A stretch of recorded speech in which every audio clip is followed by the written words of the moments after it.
What's up guys, Justin here with TheSketchUpEssentials.com. So in this video we're going to go through some mistakes that beginners can make when they first get started in SketchUp and how this can make things a lot harder for them, but also the way that we can fix some of these issues. If you have any questions, feel free to leave them down below. Let's go ahead and just jump into it. Alright, so just real quick, if you do want to get more in depth on how to learn to use SketchUp, you can definitely check out my SketchUp Essentials course. So the SketchUp Essentials course is my step-by-step easy to follow course that'll teach you exactly how to use SketchUp, not only for 3D modeling, but then also for creating models that can be used to create documents in layout, as well as offering some rendering training as well. Within the course, we also offer live member calls where you can actually call in and ask your questions. Those are actually a lot of fun, as well as a community forum where you can get help. Plus, you also get access to my Twinmotion Essentials course, which is going to teach you how to create renderings inside of Twinmotion from your SketchUp models. So if you do want some additional training in SketchUp, make sure you check out that course.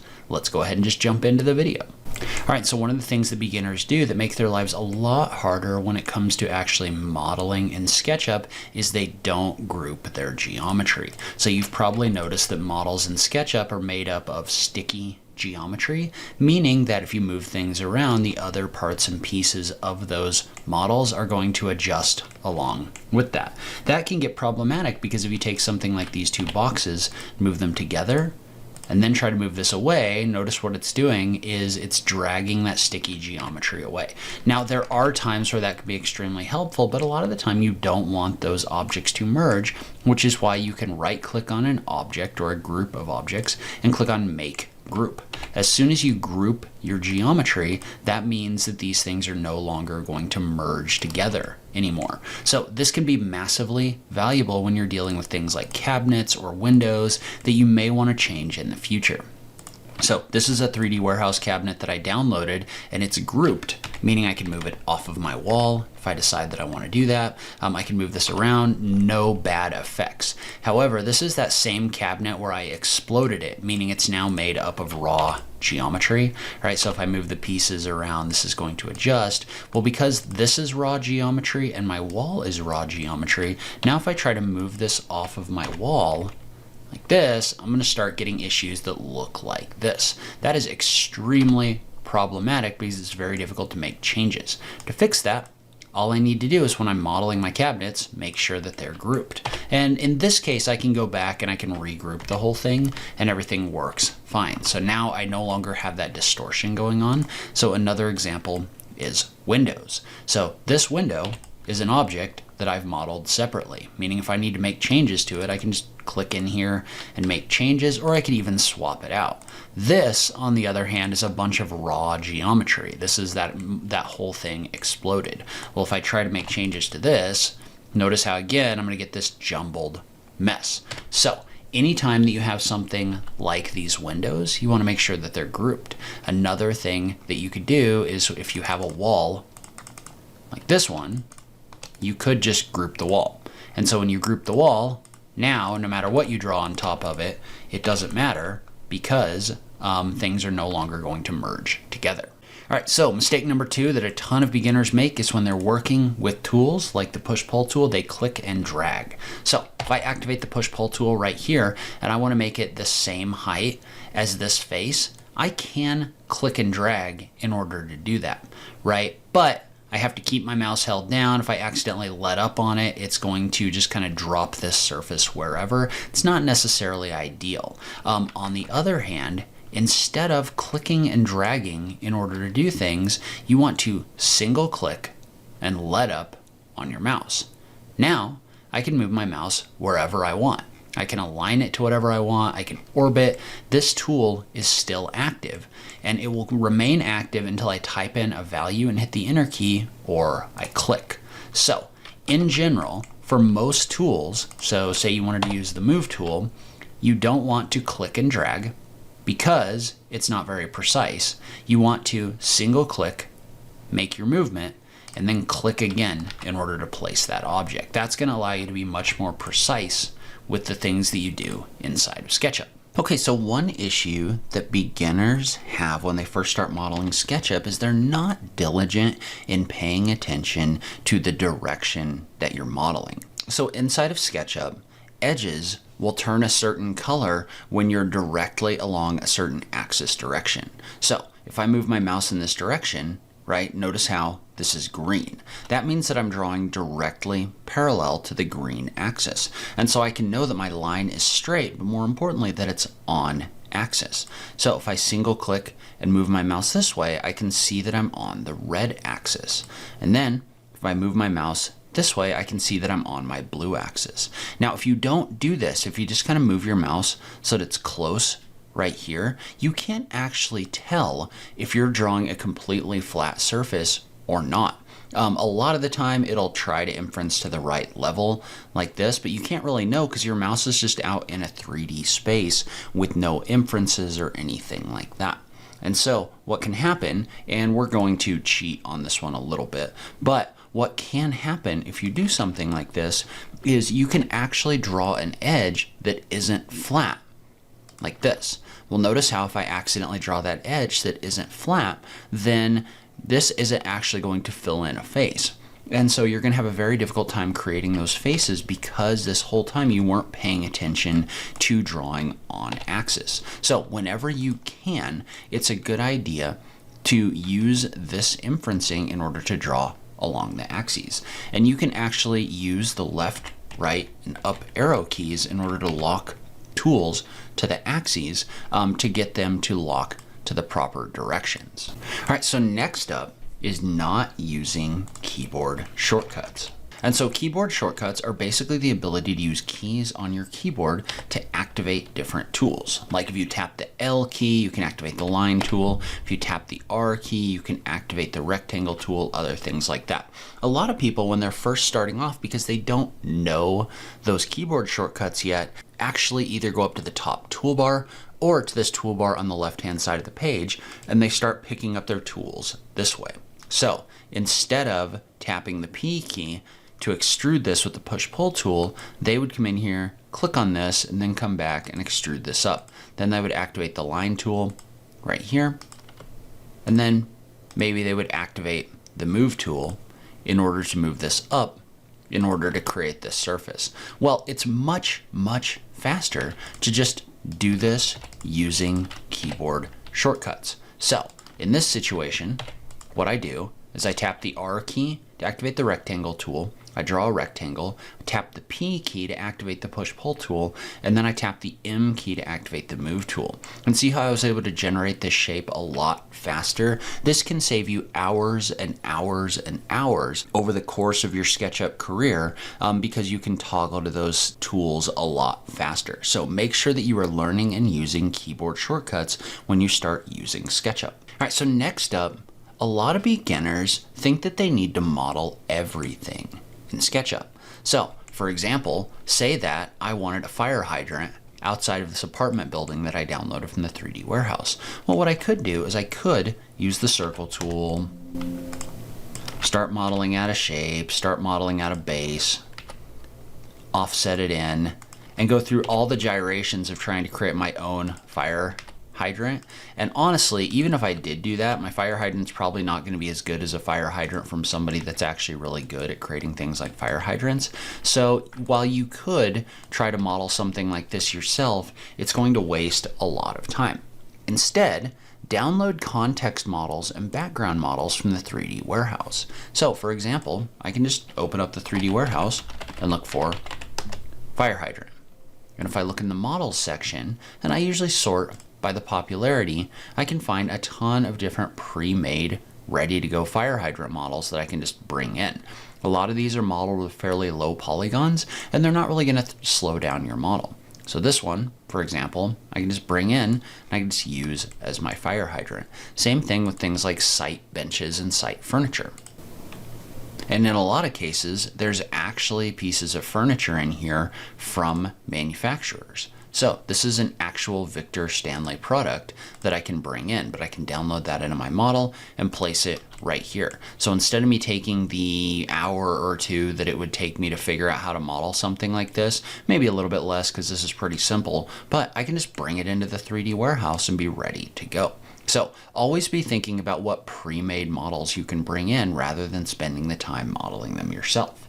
So next up, we've got remodeling symmetrical objects. So this is a CAD fitting from one of my example models, and you can see that within this CAD fitting, I've got this shape right here, and then I've got a flange that's going to come over to this side of the model. And I've already got this flange on this side modeled out and ready to go. All I need to do is extrude it like this and just pull it up to the proper height.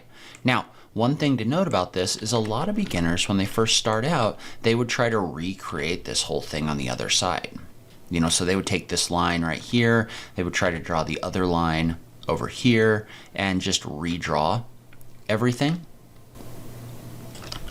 like this. And that's one way to do that. You definitely could, but there's really no reason to, because you've already drawn this once. You've drawn this flange over here, and this is a symmetrical object. We'll just use the move tool in copy mode and create a copy right here, and then you could actually use the flip tool in order to flip it. But then we can just move this back like this, and then we can push-pull both of these to the proper height, but you don't have to come in and remodel this. So never remodel something when it's symmetrical. Find a way to reuse the work that you've already done so you don't have to do it twice. Okay, and so next up, kind of along these same lines, a lot of beginners don't realize that tools have memory built into them. What that means is that say I was to extrude this up to this length. So I pulled it up and I figured out what the length was using inferencing. Well, what a lot of beginners do is they click and they re-inference again to try to find that depth again, and you don't need to do that. What you can do instead is, with the push-pull tool active, you can double click and the tool remembers the last thing that it did. So for the push-pull tool, what that means is that this will extrude this to the same length. This works for other tools as well. So say I had a shape like this one that I wanted to offset in by 1 inch. Well, with the offset tool active, I can double click on all of these faces, and it's going to remember that the last time I offset, it offset to 1 inch, like this. So for the push-pull tool, say that you had these in here as better walls. So these are kind of doubled up walls, not ideal, but it'll work for this example. Say that I wanted to extrude this up by this height right here. Well, what you could do is you could come in here and push-pull this up and try to use inferencing, but what you can do instead is just activate the push-pull tool and then just double-click, and every time you double-click, it's going to remember the last length that you extruded this to and extrude it to that length. That can be a huge time saver when doing things like extruding walls. All right, so next up is organization of your models. So when you're creating a model like this apartment model, for example, it's a good idea to organize that model using the outliner. So the outliner is a tool that helps you visualize the different groups that you have in a model. Well, if you look at this, you can see how I can actually use the outliner to see all of the different groups in here. Well, what I've done is I've set this up where I've got my my interior walls modeled separately from my exterior walls. I've got all of my doors and windows on their own group as well. I've got all my furniture on its own group, other things like that. And then I've also come through and I've tagged those using tags. This can be extremely valuable because what it allows you to do is it allows you to toggle things on and off depending on what you're looking for. So, for example, I can come in here and I can toggle off all of my casework. I can toggle off all of my plumbing fixtures. I can toggle my walls back on and off depending on what I'm trying to do, just like this. But by keeping these walls organized or these objects organized, this gives me the ability to really quickly access different things in my model, make changes, see what I want to see, and then once I go over into layout, set up different line weights and other things like that. So model organization can get extremely important when you start creating more complex models. All right, so next up, we're going to use the famous Solar House by Paul Wall. And one thing that I see a lot of beginners doing is they're not saving their views with scenes. So say that I wanted to get a view inside of this house. Well, I can do all the work of zooming into this house, getting my camera where it needs to be, setting up my camera view, but then if I navigate away from it right now and I want to get back to that view, I have to do all of that navigation again. So I've got to fight with navigating through the walls, other things like that, like this, and it can just be kind of a pain. However, if you were to use scenes to save those views, you could navigate back to that as often as you want to. So in this case, I would create a scene. I would rename it kitchen view like this. Well, now if I rotate away from that view, I can just click on kitchen view to go back to it, no problem. So setting up scenes that have the views stored that you want can save you a lot of extra navigation. And while we're talking about it, another thing that beginners don't know or don't use is the ability to adjust the field of view of your camera using the zoom tool. So right now, for example, I can see inside of this kitchen, but I can't really see that there's a loft in here because my camera view is too narrow. Well, what you can do with this is you can actually use the zoom tool, and notice how this gives you the option when you activate that to hold shift to change the field of view. You can use this in order to make the field of view wider for your camera. So when you're in an interior space, you can either hold shift and click and drag with the zoom tool active, or you can actually type in a value. So I can type in values of 60, 50, 40, and notice how my field of view is changing. You can then save that to your view. So your field of view gets changed and saved in every one of your scenes. So for example, my first scene, which was just one of my example views right here, has a regular field of view of 35 degrees, which is great for exteriors. But when I click on my kitchen field of view, notice how it's saved that field of view right here for my interiors. And then one other thing that a lot of beginners don't do when they're working with interiors is they try to use the orbit tool when they're inside of a building. Well, the problem with using the orbit tool when you're in a building is it's really easy to accidentally navigate through a wall, and it just kind of gets frustrating. And then if you try to use the zoom tool, you can zoom back out of walls. It just doesn't work very good. However, in the large tool set, which you can activate by right-clicking and activating the large tool set right here, there are a number of first-person camera tools. One of them that's really helpful is Look Around, which locks your camera to a location and it makes your view orbit around that fixed location. So that's helpful for keeping your camera in place. The other tool that I use a lot is the Position Camera tool, which allows you to click in order to set a camera position, and then it automatically toggles back in to look around mode. However, where this gets really valuable, the Position Camera tool allows you to click and drag in order to set a camera location and a direction the camera is looking. Then if I type in a value like 5 feet, that's going to set the height above ground of my camera. So I can use this in order to set up a view really quickly without ever navigating through walls. And so one of the things that a lot of SketchUp users don't use that they probably should be using is Autosave. So you can go to your window, Preferences, and then under General, there's an option in here to set this to create a backup file, and you can set your autosave and the length between your autosaves. So if you're losing SketchUp models to crashes or other things like that, it's a good idea to toggle on Create Backup. So when you toggle on Create Backup and you set this autosave interval, it's going to automatically save your model by whatever this interval is. That way, if your model ever crashes, you've got the ability to open up that backup file and not have lost all of your work. Okay, so another thing that a lot of beginners don't know is the direction that you drag when selecting objects actually sets the way that the selection tool works. And so the direction that you drag with the selection tool is really important. So if I click from left to right, this is a box that's going to only add something if it's all the way in the box, like this. So as I click and drag across here, it's adding these boxes, but only the ones that are fully inside of the box. However, if you click and drag the other direction from right to left, you're going to get this dotted bounding box right here. The dotted box is going to select everything that this box touches rather than things that are just inside of the box. So if you're trying to pick up a bunch of different things, but you don't want to really worry about trying to get them inside of a box like this, the right to left bounding box selection can be a good fit. Note that this also works for geometry. So if I look at this from top down, notice how this raw geometry is going to work the same way. It's only going to pick up things that are directly inside of the box, but if I click and drag in the other direction, it's going to pick up everything that I touch. All right, so one thing a lot of beginners don't know about is the ability to use components for repeating objects. And so if you've grouped geometry before, you've probably right-clicked and you've seen options both for Make Group and make component.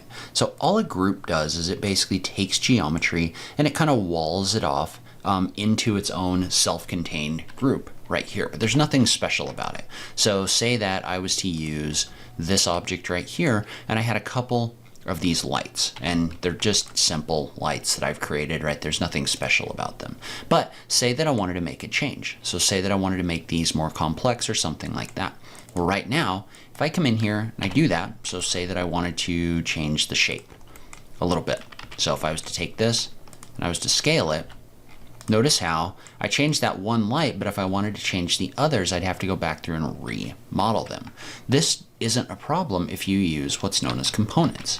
And so a component is like a group, but when you take this geometry, you can right click and you can select the option for make a component, and you can name the value. So in this case, I name this wall light right here. I'm going to set my component axes in here only because component axes are important for where components are placed. But now if I click on create, I'm going to toggle back out of X-ray mode. Now if I make a copy of this object, but notice how because that object is a component, now any change that I make is going to get reflected across all instances of that object. So say that this light wanted to look like this, which obviously doesn't look super good, but say that it did. Notice how every instance of this component is going to adjust along with this one. So say that I was to make a change to the material. So we're going to change colors. Maybe a dark gray color. Well, notice how when I make that change is reflected across every instance of the component. So if you have objects that repeat inside of SketchUp, using components can save you hours in updating model geometry and rework if you need to make changes to things in the future. And then finally, let's delete out some of these plants really quick. And so one thing that a lot of beginners do when they're working in SketchUp is they try to use something like copy paste in order to make copies. So they might do a Control C, and then do a Control V, and then move their mouse and try to place this object, and then do the same thing over and over again, which you can do, but it's a very slow way of doing this. The way that you should be copying things for the most part is the Move tool actually has a copy mode built in. So if I tap the Control key with the Move tool active, notice how I can quickly create copies in this direction. So by clicking in order to activate the tool and then tapping Control, you can move into copy mode in order to create your copies. This also allows you to set precise copies by typing in a value, or more powerfully, you can also use it to create arrays. So say that I wanted to create a number of different copies between these 2 points right here. Well, with this tool active, after I click, if I type in divided by and then a number, so say 7, and I hit the enter key, that's going to create 7 equally spaced copies between these points. And this is live, meaning I can type in divided by 5 and hit the enter key in order to adjust the number of copies that I'm creating in here really quickly.